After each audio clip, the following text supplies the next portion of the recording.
जय महाकाल दोस्तों, कैसे हैं आप लोग। आशा करता हूँ भले चंगे होंगे, मजे में होंगे। दोस्तों, आज मैं आपके लिए उपाय लेकर के आया हूँ इस तरह का कि यदि कोई व्यक्ति किसी से बहुत ज़्यादा परेशान है, अधिक परेशान है। अब ये परेशान करने वाला व्यक्ति कोई भी हो सकता है। आपका ऊपरी अधिकारी हो सकता है, आपका सहकर्मचारी हो सकता है, या आपके साथ में कोई बिजनेस कर रहा है वो हो सकता है, आपका बिजनेस पार्टनर हो सकता है। आपकी कोई ऐसी बिजनेस डील है जो किसी के साथ में चल रही है, लेकिन बीच में कोई व्यक्ति उस डील को नहीं होने दे रहा है, या आपके घर में ही कोई इस तरह का मसला है कि आप सही हैं और आपका काम नहीं हो पा रहा है, आपकी बात नहीं मानी जा रही है। तो ऐसे व्यक्ति इस उपाय को करेंगे तो बहुत ही आसानी से अपना काम निकाल पाएंगे। और कभी कभी लंबे समय तक के लिए यदि काम निकालना है तो वह काम भी इस उपाय से निकल जाएगा। क्योंकि जब तक इस तंत्र को आप करके रखेंगे तब तक दुनिया में किसी और की ताकत नहीं है कि इस तंत्र को काट सके। आपके अलावा इस तंत्र को कोई भी नहीं काट सकता है। तो यदि आप चाहते हैं कि किसी व्यक्ति को आप अपनी बात मनवाएं या लंबे समय तक आपका काम निकलवाएं, तो आप ये उपाय एक बार अवश्य कीजिएगा। आप जब तक चाहेंगे सामने वाला व्यक्ति तब तक आपकी बात मानता रहेगा। तो दोस्तों, यदि आप मेरी चैनल में नए हैं तो मैं आपको बता दूं कि हम इस चैनल के माध्यम से हमारे प्राचीनतम ग्रंथों में छुपे हुए कई ऐसे गूढ़ रहस्यों के बारे में जानकारी प्रदान करते हैं। तंत्र, मंत्र, टोने, टोटके इत्यादि के बारे में जानकारी प्रदान करते हैं। व्रत, त्योहार, पूजा विधि इत्यादि के बारे में भी समय समय पर जानकारी प्रदान करते रहते हैं। तो यदि आप भी इस तरह की जानकारी में रुचि रखते हैं तो अभी हमारे चैनल को सब्सक्राइब कर लीजिए, क्योंकि आगे भी हम इस चैनल के माध्यम से इसी तरह की जानकारी आपको देते रहेंगे। तो चलिए दोस्तों, आज का उपाय बताता हूँ। आज के इस उपाय में आपको क्या करना है, आपको केसर की स्याही बनानी है। कई लोग सवाल पूछते हैं केसर की स्याही कैसे बनती है। केसर को आप पानी में घोल लेंगे तो उससे केसर की स्याही बड़ी ही आसानी से बन जाती है, बहुत ही आसानी से बन जाएगी। आप देखेंगे और उससे आप लिख भी पाएंगे।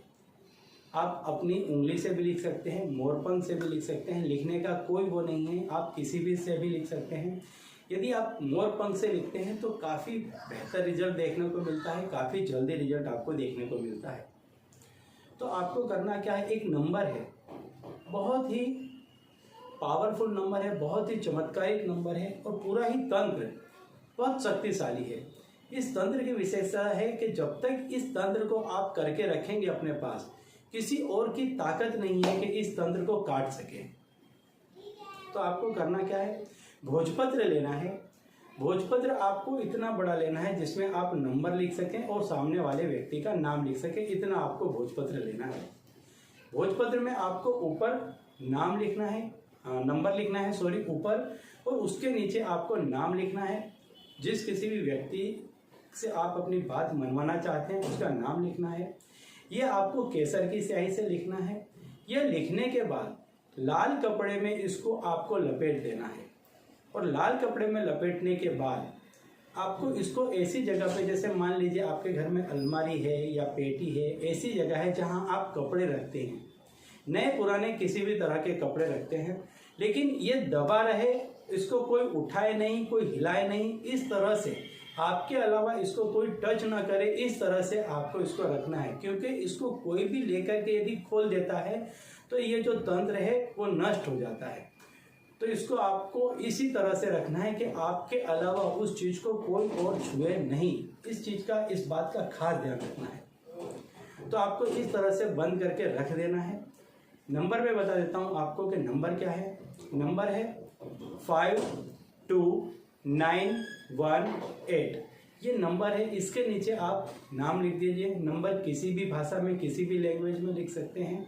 भोजपत्र में लिखना है, केसर की स्याही से लिखना है, लाल कपड़े से लपेटना है, किसी भी पेटी या अलमारी में कपड़ों के नीचे दबाना है। आपके अलावा कोई इसे छुए नहीं। जैसे ही इसको आप कपड़े से खोल देंगे तंत्र नष्ट हो जाएगा, सामने वाला व्यक्ति मुक्त हो जाएगा। जब आपको लगता है आपका काम हो गया है, इससे किसी भी शुद्ध या पवित्र जगह में जल प्रवाहित कर दे। तो चलिए दोस्तों, अब इसी उपाय के साथ मुझे दीजिए विदा, और आप लोग देखते रहिए प्रकाश और अपने जीवन में लाभान्वित होते रहिए। धन्यवाद।